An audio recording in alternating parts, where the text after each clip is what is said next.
Hey, what's up? I'm here with The Artist Life. I got Dean and Ian. Fellas. We're looking at both? Ah, we can look at both. Okay. Yeah. How's it going, guys? Thanks for having me, man. Yeah, thanks for coming in and playing for us. Yeah, super fun. Great place. Right off the back, I guess, how stoked are you guys to have this coming out? Oh, man. And are you comfortable with it yet? Because you know, lately I've sort of realized that I guess, like, you know, when a band puts out a record, they actually have to play it a couple times before they. Oh, we are more than comfortable. Yeah, that's the thing. It's like we've been working on this record for so long, right? You know, almost over a year since we started writing for it, I guess. Yep. And so yeah, comfortable with it in terms of hearing it and going through the demos and pre-pro and everything. Yeah, like we're comfortable hearing it. Playing it though, there's definitely some kinks we're still trying to work out. Yeah, we are still. Yeah, okay. Sorry. Yeah, let me rephrase. So comfortable hearing it and getting stoked about that. But yeah, when it comes to rehearsing it and getting it together, yeah, we're still working out a few little kinks, little bumps in the road. Yeah. How much of a different beast is this record live? Because you know, you're saying the production's super amazing, so yeah, it's gonna take on a different. I mean, even just the version you guys played, of Steel City was different, right? Very stripped down, a little bit different. Well, I mean, for us, it's, you know, like we are actually discussing this yesterday at band practice about, like, you know, Dean's got a delay pedal on his pedal board now, and it's like, all right, this is a big deal. Like, we got to actually add delay now because, well, there's some really great, like, I mean, it's about the band growing too. I mean, I like that. Like, I like that we're adding like some more dynamic to the live show. Not too much though. I mean, we're still, you know, it's three guys up front, Jake in the back, and still, you know, blasting out Marshall amps. I mean, it's nothing. I don't think live, you know, it's not like we're gonna go hire a 3-piece extra band to like fill in everything, all the gaps and stuff. You know, it's like. Well, that's it. But the thing too is that the songs changed from like when we demoed them to when we pre-pro'd them to when we performed them on the record. You know, either Greg or Jesse or someone would suggest us play something different, and Ian played a lot of guitar on the record, so then he's singing now. And, you know, so he can't play all this stuff. And so I'm like, dude, what did we, like, on the demo, I didn't play this. Yeah. And I'm listening to the record, and I'm like, I didn't play that. What the heck? And Dean played bass on the record, but Justin, our new bass player, is playing bass. So Dean's got to, like, you know, show Justin what's going on, then I got to show Dean what's going on, then I got to also, like, remind myself what's going on. So it's funny. That's the thing. That just happens when you're in the studio for so long. You know, we only did that small tour with Anti-Flag last year, and that was it. Yeah, it was just like. Yeah, we were cooped up. Yeah. So now you mentioned Justin. Yeah. That's the new guy, right? Yeah. Justin Zoltek. Okay. Yeah. Cool. So like I haven't met him yet, but I know Chuck obviously. So what was that whole experience like? I mean, now that you guys have somebody new and, you know, clicking with somebody new, you know, does it take a while, or was it somebody that you were just like, okay, he totally fits in? I think it was pretty instantaneous with Justin. He toured and did he teched for this band Ill Scarlet for a long time, and so we played a lot of festivals with Ill Scarlet in 2009, and so we knew him and we hung out together and, you know, partied and camped at you know whatever really festivals and so we always got along really well. Perfect. Yeah, and we played with his old band the Knockouts a few times too, and they were awesome. So I mean. And we have a nickname for him in the band. He's called the Prodigy. The child prodigy. So like when we were going through the songs, we brought him into band practice. We were just like, okay, like he's like, what key is this song in? And we're like, it's in like B or whatever. He's like, okay, cool, yeah, I know. See, that's all I need to know. That's all I need to know. It was like Matrix. He's like, okay, I already know. And so the joke now is like, if we can't, because he's kind of like MIA. He works at a recording studio too, so he works really crazy hours. His cell phone's always like sketchy, lost a battery. And so, he's always missing. We're always like, where's the Prodigy? He's like, he's probably like learning somewhere. Learning, yeah. Whenever we look at him, we're like, what are you learning right now? What are you learning right now? So he's perfect, man. Yeah, cool. And then how's Jake? How's Jake doing? Jake. He's like awesome. The Canadian Travis Barker. Yeah. Well, Jake's great. His performance on the record, I mean, he really went above and beyond for this one, and he stepped it up a lot. I mean, we put him in a jam space for 9 months, pretty much by himself, to just play his drums every day. He played them like every day, twice a day. Cool. To metronomes, to his favorite records, to Jordan Sparks' Battlefield. He did everything. Yeah, it was great, and you know, the performance really shows on the record. He really killed it. So no, Jake's doing good, man. Let's talk about, I guess, a couple tracks on the record. The first thing I mentioned to you off camera was that right away I wasn't expecting the political stuff. Yeah. And it's totally there on the album. I mean, Steel City, first song, Working Class Revolt. Yeah. And last song, this is the one I'm going to have. Fighter Planes vs. Foreign Aid. Yes. Yeah. Those are just a couple. Yeah. But I mean, talk about that. Did that come from sort of, you know, those gigs with Propaganda and Anti-Flag, or is it just because I've known you guys for a while and I know that you guys are plugged into that sort of working class value system and all, you know, the whole punk rock deal, right? But well, those are bands that Ian and I look up to in a million different ways. You know, being able to tour with Anti-Flag, playing those shows with Propaganda and Strike Anywhere. Yeah. You know, we're just and so I don't know. I look up to those bands a lot, and the whole thing with the artist life has always been just right. It's not like this song is too political or this song is about a relationship and so we can't write them. You know, we can't play them. It's like there are songs, you know, there are relationship songs on this record, there are social commentary, and there are political songs. So we cover the whole spectrum. So that's always been the philosophy behind the band. So yeah, those are even Let's Start a Riot. I mean, there's sure, right? So there's always been political leanings. Like we grew up in, you know, left-wing, listening to left-wing punk rock, and that's just that's just kind of what comes out whenever we sit down to write, like, you know, a song sometimes. You know, I think we wrote Working Class Revolt. We collaborated on that one, and it was after I watched Michael Moore, Capitalism, A Love Story.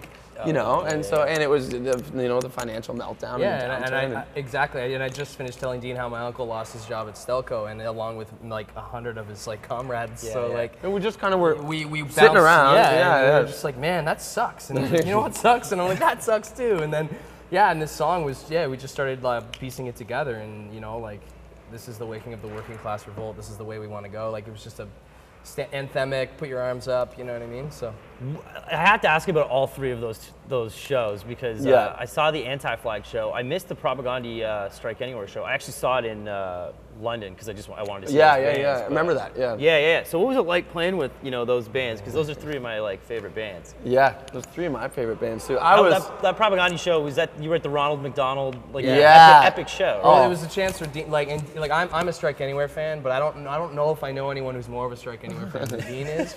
So that was a big one for Dean. Yeah. Is it nerve-wracking when you have to play for, you know, like a crowd like that? You know this is going to be. Yeah, that's always been crowd, right? This has been the challenge for our band. You know, it's like we do have like poppy, catchy choruses and you kind of leanings and. That's how it is. It's almost, it can be a battle. You know, depending on what band you put us on tour. Well, I mean, you put us on tour with any band. We're never that band that's just like, oh yeah, cool. We're never cool. We're never cool. It's like people have to like find a reason why we are cool or why we aren't cool. It's never just like, oh, the Arts Life are pretty rad dudes, man. It's like, well, I mean, we might be rad dudes to the dudes on the tour, but like it seems like it's either are or you aren't. You know what I mean? Yeah. But you know, it's strange because like people are like, oh, look at those pussies with dyed blonde hair or whatever, and it's like, okay, man, like oh, they went a little too poppy with that chorus. Don't like them. Or some guys will be like, oh, dude, I love it. It is punk. It's like there's notes of Social D in there. There's notes of SoCal or like it's fast. Yeah, you know, like. It's never fast enough these days, though. Yeah. I thought those were the metal fans. Yeah. The Anti-Flag was nice to rekindle sort of I toured with Anti-Flag back in 2001, so it was just great to hit the road with those boys, and we were just honored to be on that tour for 3 days, so that was awesome. Did you guys play ball hockey with them? No, but Chris, number 2 did. He got to Toronto before the Toronto show. He scored a hat trick on me, actually. Oh, really? So, okay, yeah. Insane. But I wondered if you had sort of a good hockey Anti-Flag story. I'm the worst hockey player on the face of the earth, so don't even put a sticker puck near me or ice skates. But again, like Dino, he's really good at that. I mean, It was a tough tour because we played London and then we got stuck in like a mud bog on our friend's street. That's right. Like the day after we played London, and then we played a festival with them in Kitchener, and so it's like it was a festival, so it's like it was really busy. And then we played Toronto, and we were I think doing like TV stuff that day too. So. Yeah, you never get in that on 3 shows. You never really get into that mode of we're gonna go down to whatever diner and have some poutine and chill. Because with 3 shows, it's like bing bang boom and they're done, and you don't like a number 2 and we talked for about 15 minutes, and I think back now and it felt like a minute because it was just like. We had so much to catch up on, but at the same time, like it was the shows were there and then they were gone. So I mean, they were bigging you guys up on stage. It's just a nice touch, you know. Yeah. I love that band. No, man, it was cool. Yeah, I love those. On the flip side of the coin, I wanted to ask you guys about the Stereos because you toured with them, and that must have been a completely different side of things. And I wondered if A, you got flack for it, and B, if if that was a hard crowd to win over. Yeah. I don't know. I mean, definitely the purists, or again, it's like they take whatever chance they have to, throw knives at us, and they certainly did so with that tour. But I don't know. That was, I think those were the biggest shows the band had done up until then, up to date, and back at that time. So yeah, we just saw the opportunity. You know, they were friends of ours. We had the same management. We weren't doing anything that fall, and they were like, "Do you want to come on tour?" And we were like, "Yeah." That's been the philosophy behind the band, right? It's just do what's fun. So it's like, yeah, this tour, and it was a lot of fun. So you know, exactly. And when was it about like segregating yourself to only specific bands and tours? I thought not just punk rock. I thought music in general was about, you know, just being free and everybody, and just like you go to a festival, you know, you like Coachella or whatever, all these fantastic bands sharing, you know, stages and just playing over days of music. Isn't that what music is supposed to be? Totally. Whereas you get to, you then cross over to the old punk rock, the old red tape, and they go, oh, you want 2 stereos? Oh, blah, blah, blah. But I have seen on the flip side of this, I've had people say to me, hey man, it's really cool, like some of those fans that you gained on that tour, they're going to be introduced to some bands that they probably never heard before. So yeah, it's really cool to know that, like, you know, we went out there and we covered a Ramones song on that tour, and like, I mean, it was fun for us, and it was you know, anthemic for them, and cool that they could, you know, maybe they'll go home and like, what was that band? And then next thing you know, maybe one in 100 or 1 in 1,000 will have maybe get into punk rock or get into the music that we like, you know? Well, I think, yeah, I mean, it's the Green Day, Rancid, you know what I mean? Without those bands, like, I would have never gotten to Minor Threat. Yeah, you know right. I mean, absolutely. It's totally a gateway. That's it. And you're totally, yeah, it's the gateway drug. But totally, I mean, like, and also punk rock, it's funny because it's supposed to be about being who you are, right? Yeah. But at the same time, there is that sort of, well, you can't do this, you can't do that, which is completely against. And we were just like, fuck that. We're gonna go into whatever we want. Like, that's what we want to do. Is it easy or hard being in a pop punk band? Not to put you in there, but you know what? It's not easy or hard being in a band in general. But, I don't know, like, because you guys have played different types of music. Well, you know, the thing, we always say this, and it's either a blessing or a curse, because the thing is, it's always we're not punk enough for the punks, and we're not pop enough for pop. Or you know, so I don't know. It's a tough line to straddle, but again, it's like we can never consciously try to write a different kind of song. It's like we get together, we write a song, and that's what we sound like. So it's like we can't. I don't know. We don't write purposely. Like, I know bands, and I played in bands, and I grew up watching, playing, and know bands that wrote songs for that band and said, we can't write that because that's not this band. We don't do that. Yeah. If it feels good, we write it. Like, that's what we do. Like, you know, and that's fun. And that's what we pride ourselves. Yeah, it's fun, and we pride ourselves. We like the songs. Exactly. Well, I mean, you get the impression just from watching some of the videos online that you guys actually had a lot of fun writing this record. And my favorite song on the album is "Suicide Girl." Nice. Wow. Who has a crush? I know, crazy. Who has a crush on a Suicide Girl? I guess we all do, right? But that was an autobiographical song. A song that I wrote. Okay, cool. There's a few women in my past. But you know what? Not only that, like specific women, but like also it's like it touches on the ideal, you know. And a lot of times I have sometimes I think my life is like a movie, and I'm like living a movie. And so you build up that ideal, and it's I know, you know, I do it. And so it's about building up that ideal and then realizing that it's like, you know what, it can't be like that. You know, there's other factors that you need to look at when you want to be in a relationship with someone. And so as cool as it might be at the time, it's like sometimes there are other factors you're not looking at. And I guess that's the whole idea behind the song. And then that's the point of like it all falling apart. That was just the one song in the album where I was like, yep, got it. Like, cool. You know what I mean? Yeah, well, I mean, you know, we've all been there with Suicide Girl. Not to brag. Not that, but I mean, that was a total. No, I'm not gonna say anything. Honestly, man, I think it's one of those songs that it's like, for me, like, I listen to it, and I always think it's like, no one ever actually says it, but we said it, and I'm like, you know, in a way, like, it's like, you know what I mean? No one ever actually says it, but we said it, and I like that because it's modest, or it's honest rather. It's just it is what it is, man. It's perfect. It's like hey, once it's out there, it's up for interpretation. Anyways, that's it. Yeah, exactly. So I guess there was one other question I wanted to ask you guys.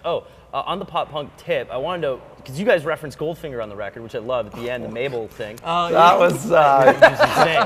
I thought for a second I was like, what song is that again? Mabel? I'm so glad you listened to that part. I'm so excited. So funny. So but just on that tip, then, you know, the Goldfinger reference. Who are some of your favorite bands? You know, from that era? From that era, I guess. Well, we leave tomorrow night to do Cross Canada with Face to Face in the US. So yeah, I saw that. That's we've been talking a lot about that. So yeah, looking at the kind of mid-90s punk rock, yeah, Face to Face is a huge one.